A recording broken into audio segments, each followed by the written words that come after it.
just ask you, Paula, are the gambling industry, I know, as you said, Drinking Aware up until a few months ago last year, we're doing programs in schools. Are the gambling industry's body doing awareness programs in schools, you know? At a distance.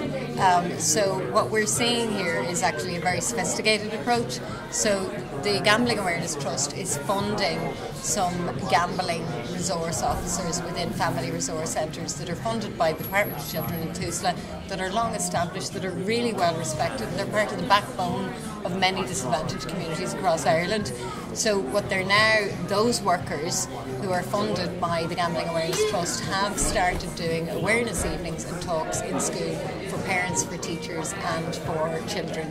I was actually invited to one of them myself recently, but I was told it was invitation only in one of our own Donegal schools. I have great respect for family resource centres. I really just think they need to be supported to think about this issue critically and to stand back at a distance from this.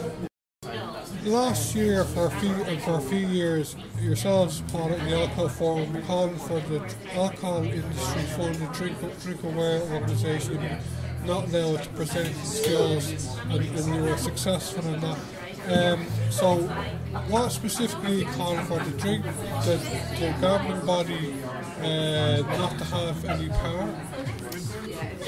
What we're calling for is for the gambling industry to be treated like a business that's in the business of making profit for its shareholders.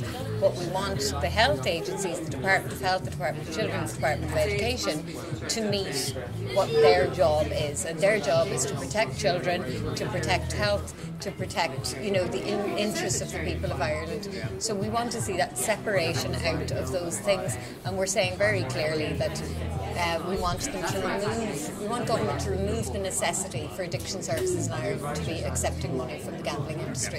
We want to remove the necessity for, family resource centres responding to the problem of gambling by taking money from the gambling industry.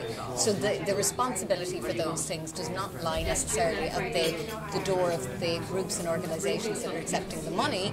They lie at the door of government, who have failed to regulate that industry, who have failed to put in place restrictions around advertising, restrictions around age gating, and all of those things. And government's job is to fund addiction services in this country. It is not the job of the industry that has created the problem in the first place.